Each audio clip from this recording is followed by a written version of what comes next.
Mr. DiYanni teaches courses in literature, interdisciplinary humanities, and critical and creative thinking at NYU.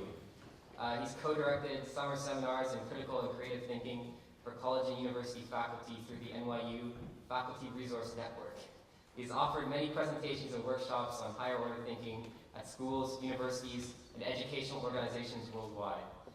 His most recent books include Arts and Culture, An Introduction to the Humanities, The Humanities Handbook, Da Vinci Thinking, and New Thinking. In the works are 2 additional thinking books, Ways of Thinking and Disciplined Thinking. He's given workshops and conference presentations for secondary teachers and college professors in the US, Canada, Mexico, Europe, and East Asia. He also serves as Director of Arts and Aesthetic Education for the Scarsdale, New York Public Schools. And I'm told he's won numerous awards, so without any further ado, Mr. DiYanni.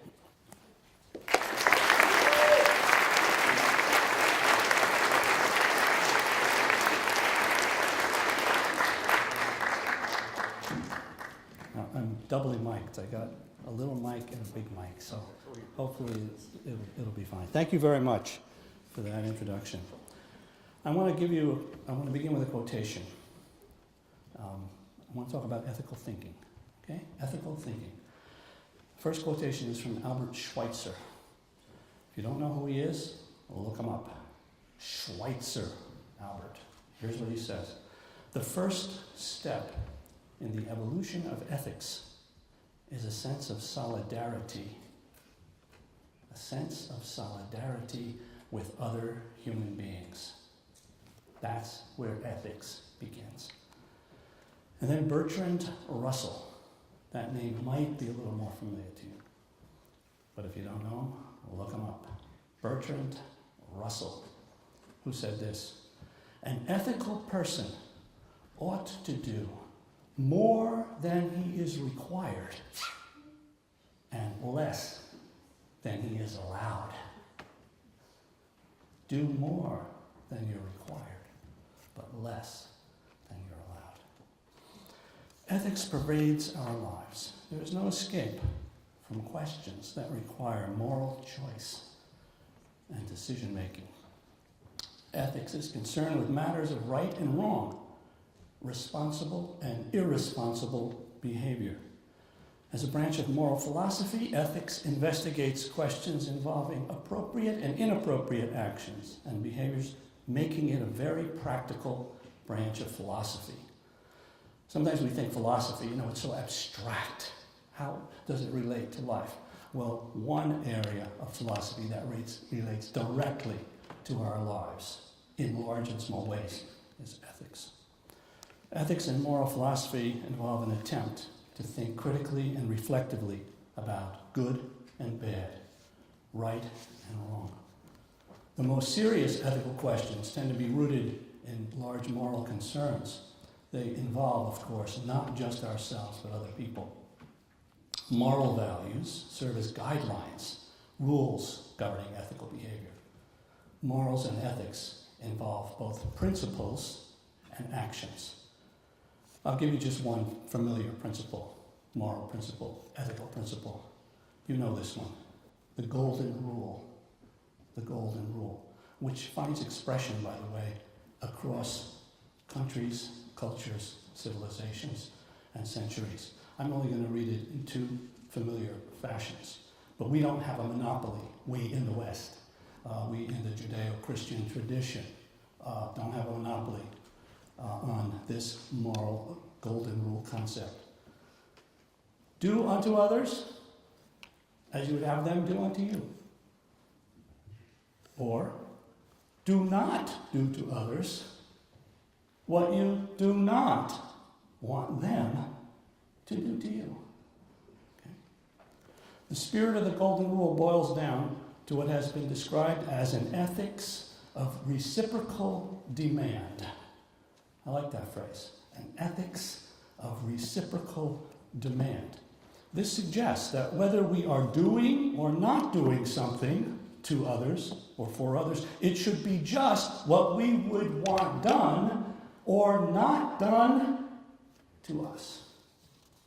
It's that simple and that difficult In his book, Justice, Michael Sandel, who's a professor at Harvard University, suggests that claims on our ethical judgments and moral behavior are rooted in and arise from the communities and traditions that shape our identity.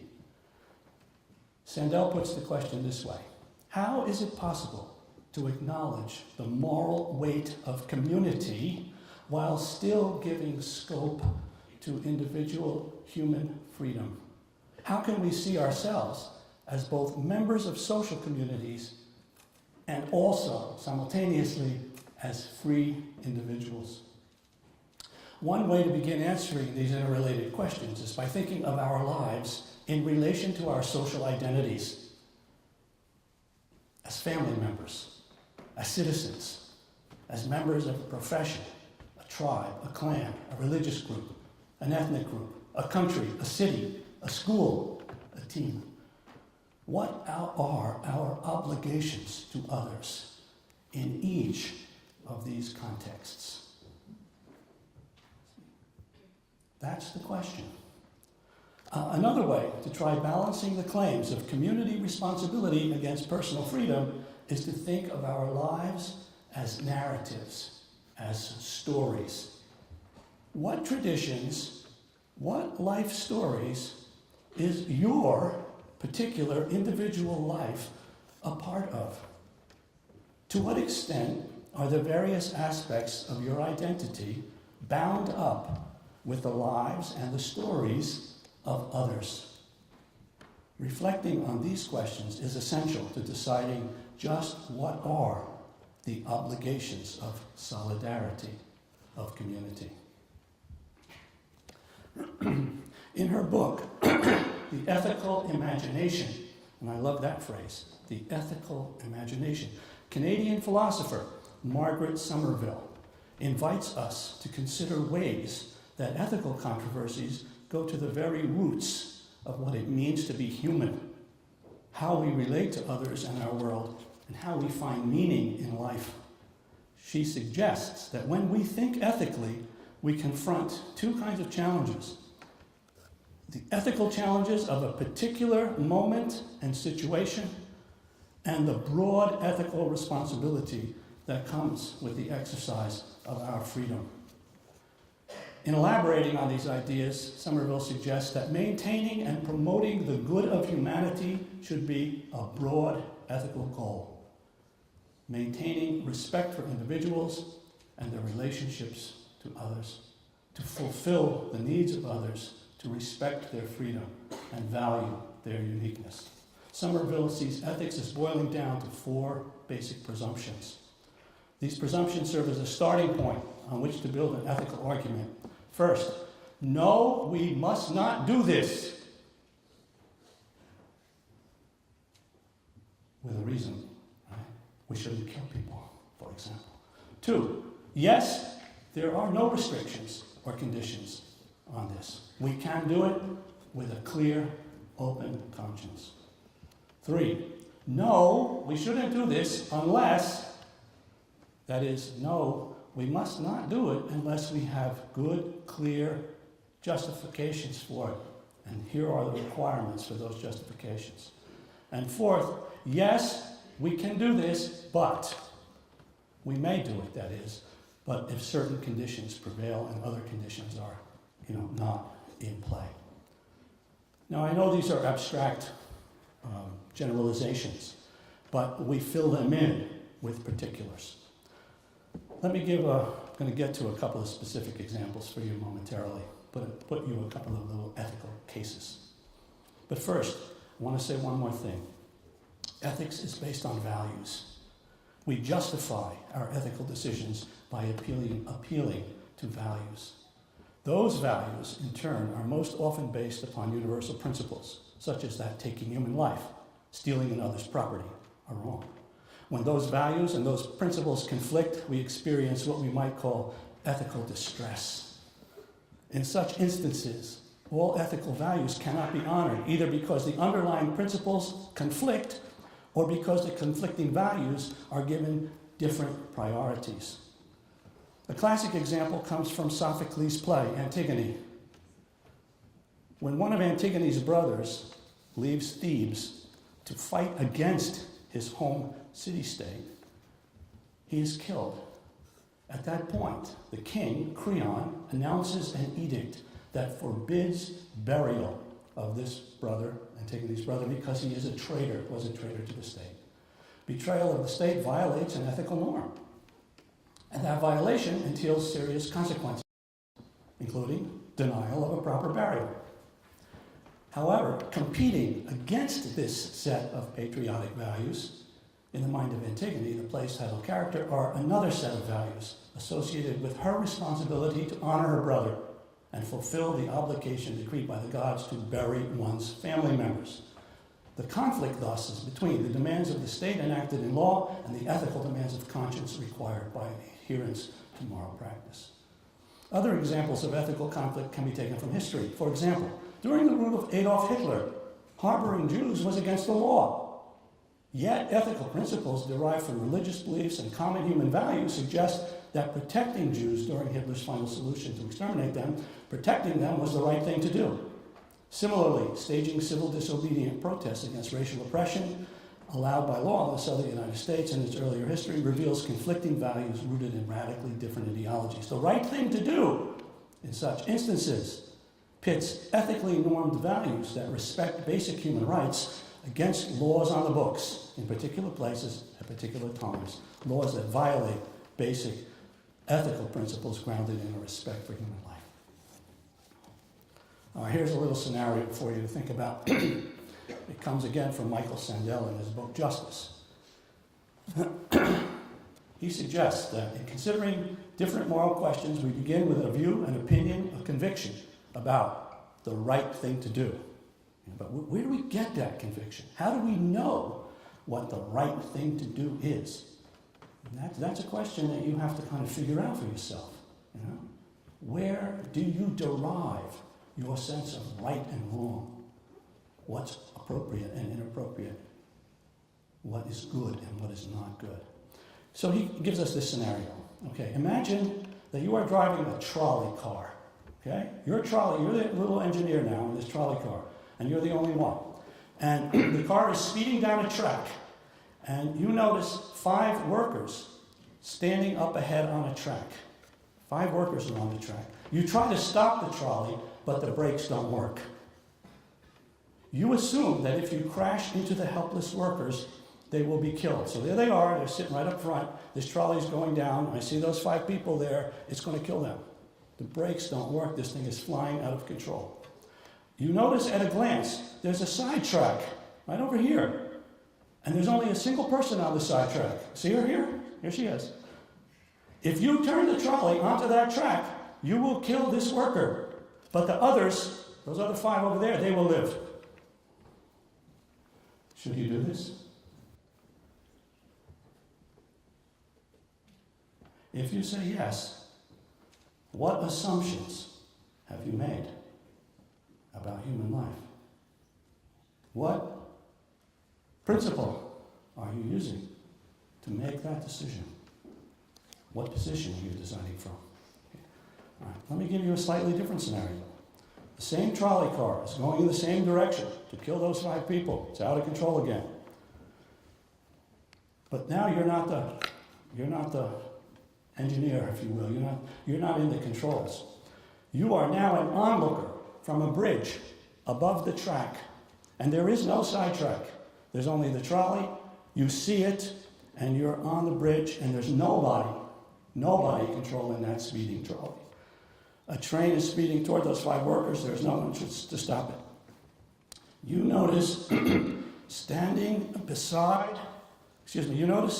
nearby a large man, big man, fat man, let's call him, who, if you push onto the track, would stop the trolley before it hits the 5 workers. What should you do? Sandel asks us to consider the difference in these 2 difficult moral dilemma scenarios, to think about how we would decide what would be the right thing to do in each of those cases. In many studies that have evolved out of the original trolley scenario that I described first, which dates, by the way, from the 1970s, it was actually in a book by a British philosopher, I want to say Philippa Gregory, but I'm not sure if that's right. The variations played upon the trolley scenario, people consistently agree that it is ethically acceptable to pull the switch to divert the train from killing 5 people to killing 1 person. Pulling that switch. A lot of people say that's, it's a horrible choice, but that's the choice you have to make. It seems that the act of, however, the very same people would not physically push the fat man onto the track to stop the train to affect the same outcome. See?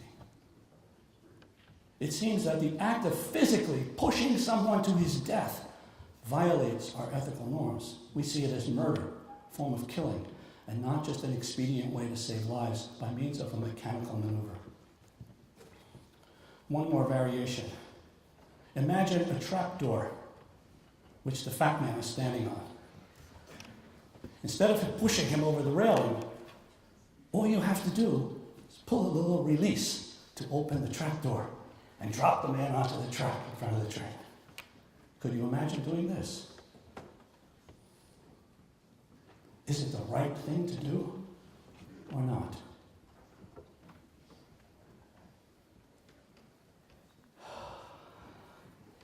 How about those, huh? Dilemmas. How do we decide? A number of developments in technology raise profoundly important moral and ethical issues. I'm just going to give you a couple of technology examples now. Among them are scientific discoveries that have enabled animals to be cloned, human beings to be kept alive on respirators, transplantation of body parts from animals to humans, the mapping of genes onto chromosomes. We do all these things, right? All these things. Each of these, along with a variety of other technological developments, has been accompanied by questions about whether certain things should be done at all, even if the technology to accomplish them has become available. Let's talk about robots. Will human beings be replaced by robots? Will the technology be developed to create human beings that are partly robotic? Developments in the field of artificial intelligence and robotics challenge our traditional concepts of what being means, what a creature is, and what kinds and degrees of respect we owe to other forms of life besides the human. Margaret Somerville asked how we would characterize a composite creature composed of half human and half robotic elements. Should technological advances in robotics and artificial intelligence be used to enhance ourselves, in the process making our human selves more machine-like? And if such an eventuality occurs, would people who are enhanced technologically become more important and more powerful than those not so artificially improved? Following such a trajectory of events, would unmodified natural humans, like us, become less desirable, maybe even obsolete? These are questions that, in the ethical imagination, Margaret Somerville asked. A set of related questions about robots, listen to these. Sherry Turkle, in her book, Alone Together, she's from MIT, examines the implications of robots on human relationships. She describes a series of research studies in which people interact with robots as friends. You have any robot friends? As confidants. Do you confide your deepest secrets and fears in any robots? And not only as confidants, even as romantic partners. Turkle suggests that technology has become the architect of our intimacies, with robots only the latest, most fashionable, most extreme example.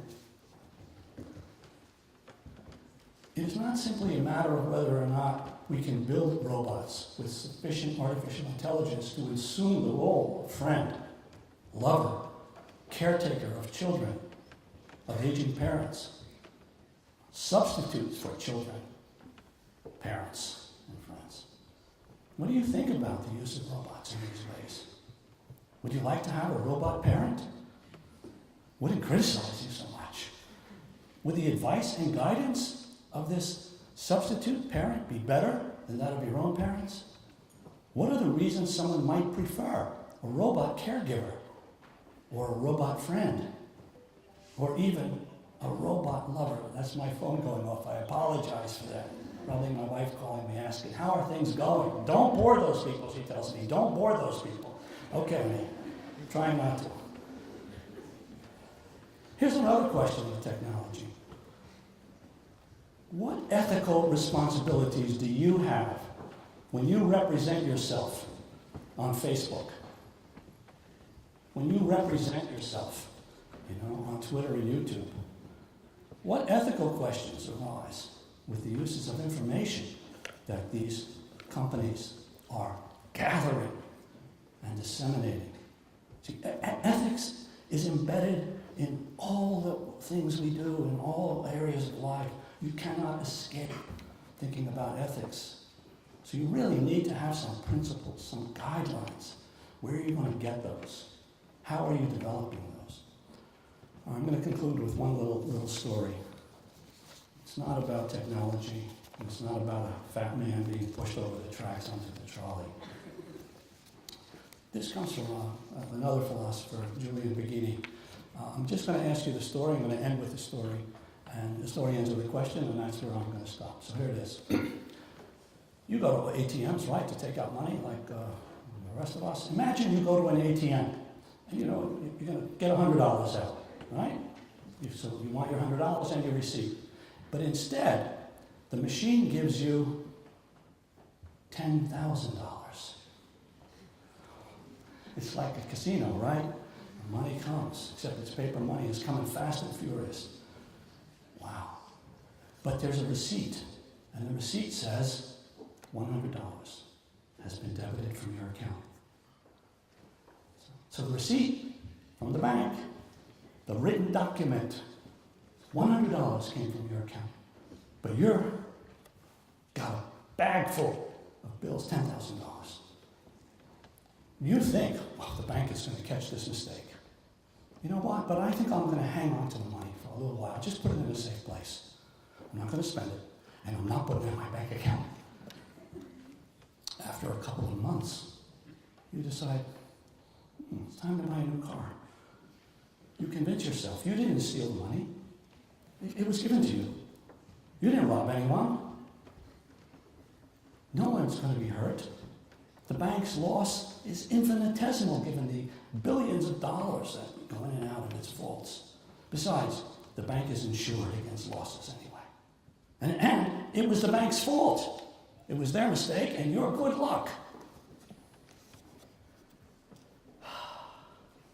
And yet, given this scenario, don't we have some qualms? Aren't we a little bit uncomfortable? Don't we think the money doesn't really belong to us? Shouldn't we return it? If a cashier offered you $20 in change, you're buying something, she gives you $20 and you're only supposed to get $10, would you keep it? Or would you say, oh, wait a minute, you made a mistake. You only owe me $10. Knowing that if she gives you 20 instead of 10, at the end of the day, when the cash analysis is done and she's short $10, it comes out of her pay. The principle at work, what's the principle at work here? See, ethics is based on, as we said, principles. So one principle, at least, fairness. It's not fair to take advantage of someone's mistake. Okay, remember that we started with this notion of human solidarity, respect for others. What would we want to be done to us in such a situation if we made a mistake? See? Furthermore, if we deal with this individual, this cashier who makes a mistake, wouldn't we feel guilty taking advantage of their mistake even more? But that might not be the case with a faceless large corporation like a bank. We might not feel that concern. If you think keeping the money is justified on the basis that the bank won't really feel the loss, you might also justify shoplifting items from stores using the same argument. But somehow that doesn't seem right. It's certainly, because it involves you actively doing something wrong, like pushing the fat man onto the tracks as opposed to just flipping a switch, see. Somehow that doesn't seem right. It certainly involves you doing something yourself, actively going into the store, actually stealing merchandise. In the case of the ATM era, it kind of just happened. That money just kept coming out of the machine. It's as if you won the lottery. Or is it? What is the right thing? What is the ethical thing to do in this situation? Okay, that's it for now. Thanks.